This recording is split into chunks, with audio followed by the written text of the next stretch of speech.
Tonight, my niece laid 2 envelopes on this table in this room and whispered, "This one is a party invite. This one is proof the party is a trap."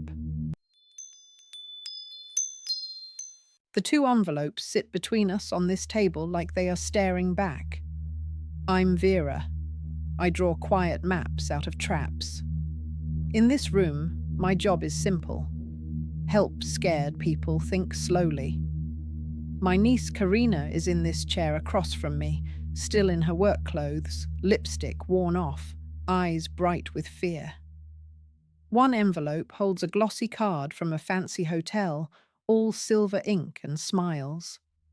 The other holds a printout of her bank account and a strange letter from a lawyer she never met. "They want to celebrate 20 years, she says, voice shaking. But I think they're planning something else. I do not hurry. I let the envelopes sit there, because tonight we are not guests at anyone's party. We are here to look under the tablecloth. Start with facts, I say, not feelings. Tell me what has changed in the last month." Karina takes a breath. "My husband suddenly loves big gestures," she says. "He's never cared about anniversaries. Now it's, 'You deserve a huge dinner. Everyone must see how happy we are.' He brings flowers, calls me my one and only, like in a movie." She looks down at her hands. At the same time, he hides his phone, takes late-night calls, and smells like cologne we never bought. She taps the lawyer letter. And now his mother drops this free consultation in my mailbox. Same last name as the man in his messages. I nod. "So the story is not just about romance," I say. "It is about control papers hiding inside a party." I slide the bank printout closer on this table. "What made you print this?" I ask. "I could not sleep," Karina admits. "He said we were saving, but big chunks of money were gone. Thousands in little bites. Gifts, hotels, work dinners, all from the joint account." She swallows.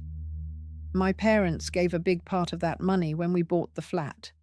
They trusted him because I trusted him." She wipes her face quickly. "And now he wants a party that costs more than our old car." I nod again. "And the flat?" I ask. "Who paid at the start? Whose name was there first?" Karina stares at the tablecloth. "My parents paid.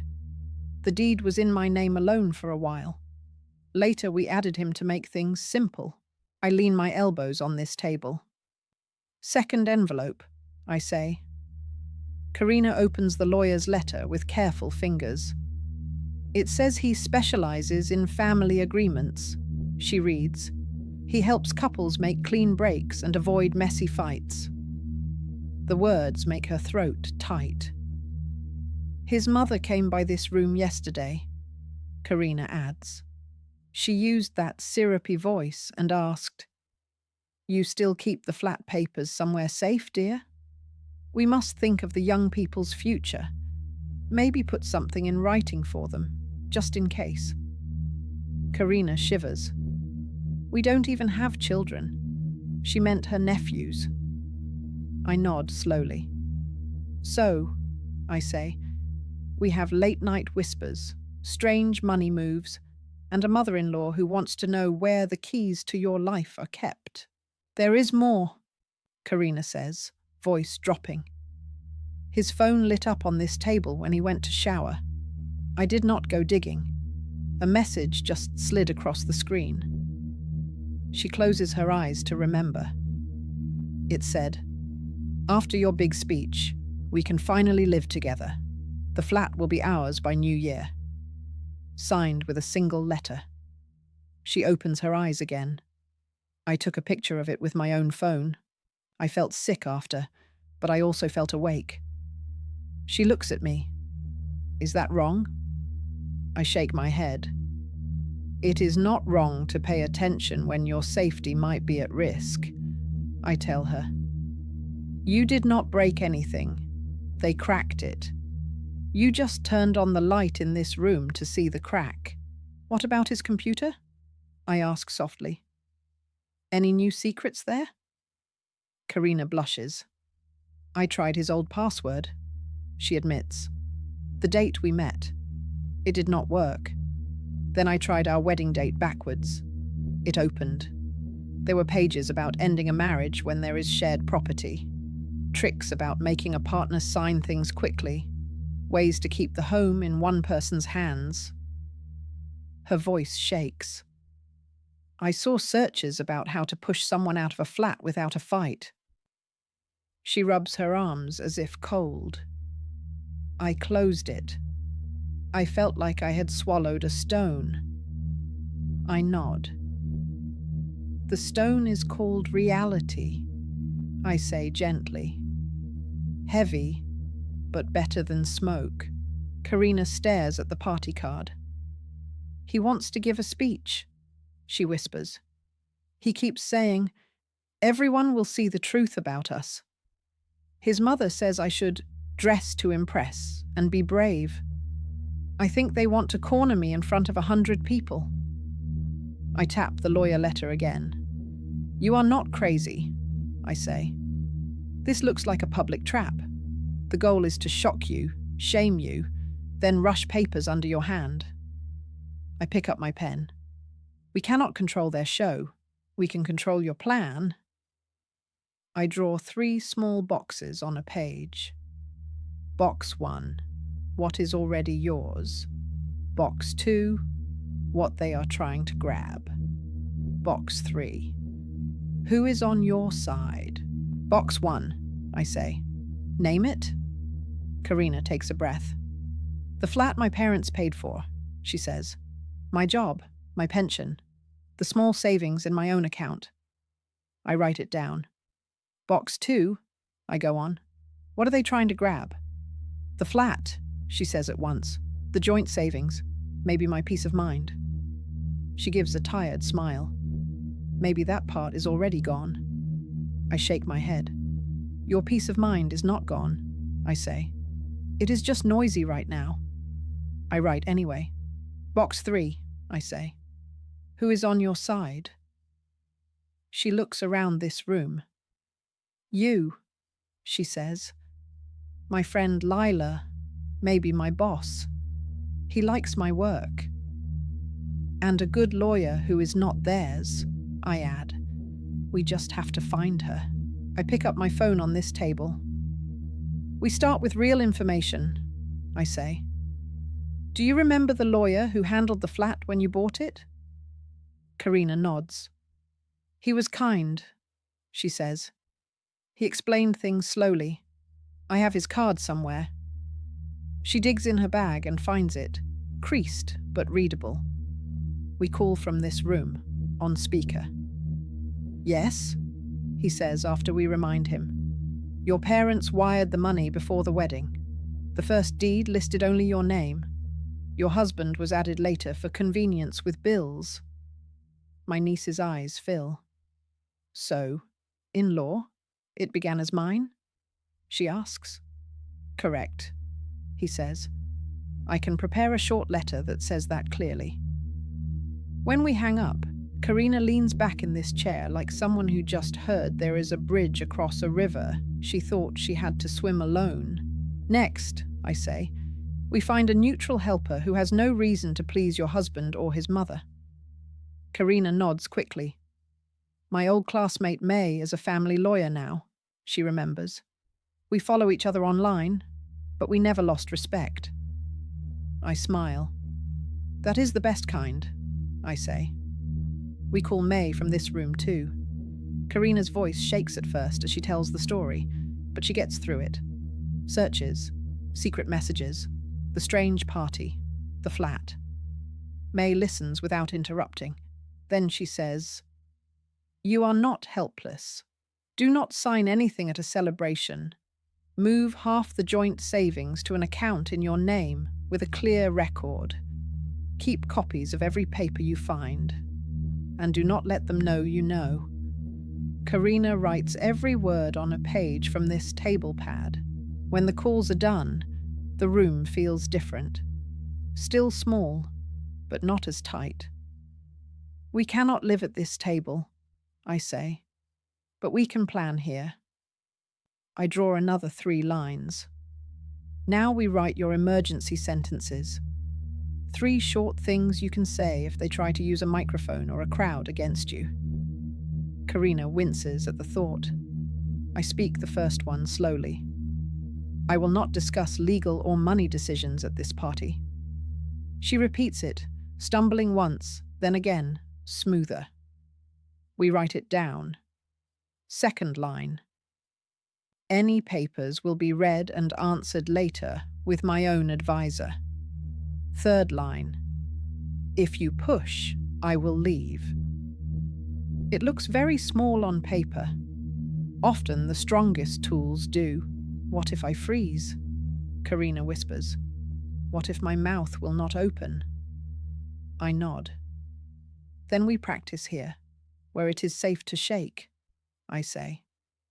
I have her stand up from this chair, hold an invisible microphone, and say the first line out loud. I will not discuss legal or money decisions at this party. Her voice is thin at first. We do it again, and her voice picks up weight. Then the second line, then the third. Imagine his face, I say. Imagine his mother's face. Hear the room go quiet. Feel your feet on this floor anyway. Karina gives a shaky laugh. You're mean, she says. You make me picture the worst and then make me speak into it. That is how we steal the worst's power, I answer. It is late now. The room is quiet, except for the clock. There is one more thing, Karina says, almost in a whisper. She pulls a small envelope from her bag and lays it on this table. A letter about an inheritance, she explains. My uncle abroad died last month. He left me a little place and some savings. I thought I would surprise my husband with a trip when the papers were ready. Her hand shakes. Now I wonder if he somehow found out. Maybe that's why he is in such a hurry to cut me loose and keep the flat. I open the letter and skim it.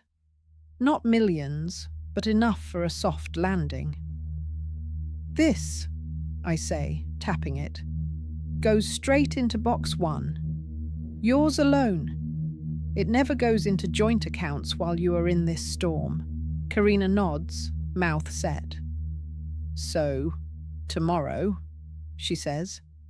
I go to the bank and move half the joint savings. I send May copies of everything.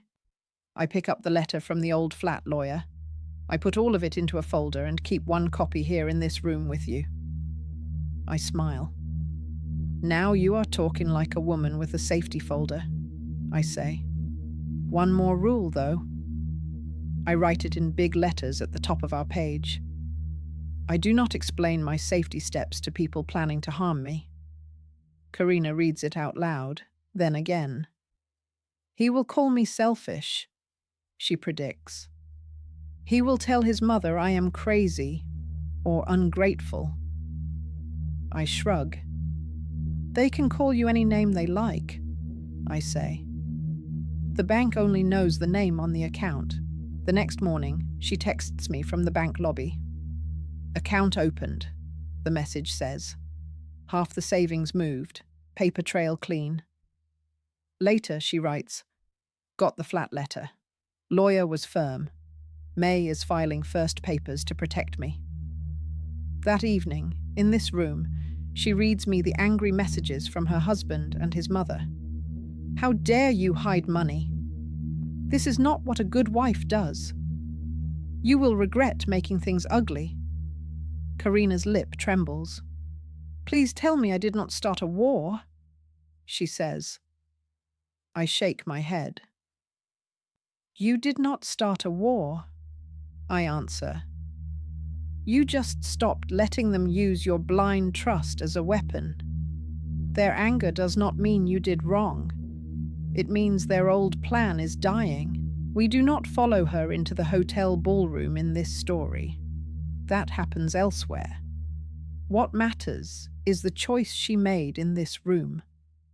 When the party day came, she called him from this table and used her first sentence.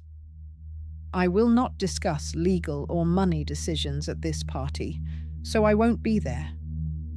Then she hung up and turned off her phone. He raged, of course. His mother sent long messages about shame and family. He even came to knock, but she did not open the door to this room. You saved my legs from shaking in front of a crowd, she told me later.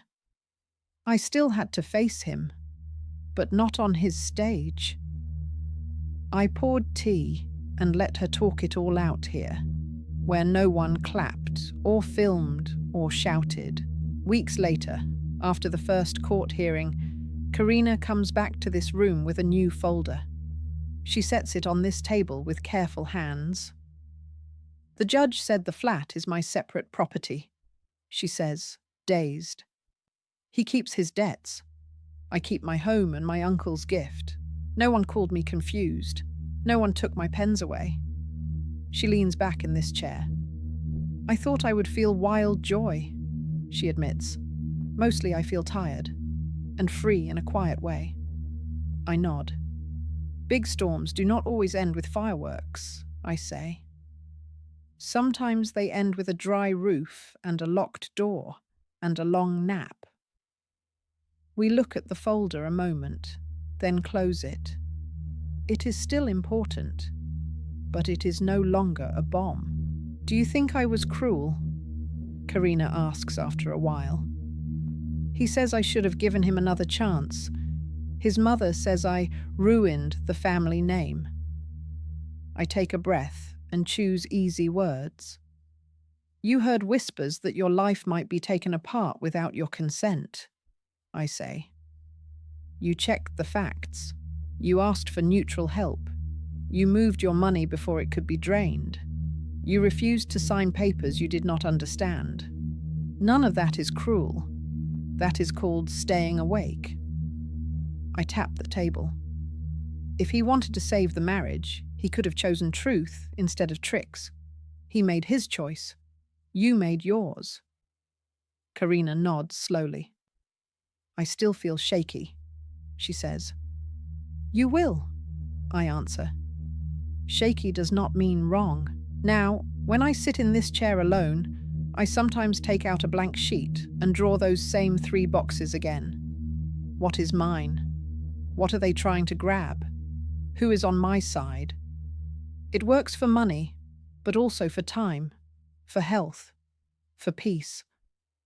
If a neighbor ever knocks with a strange letter, if a cousin arrives holding a thick envelope and crying, I know this room can hold their fear for a while.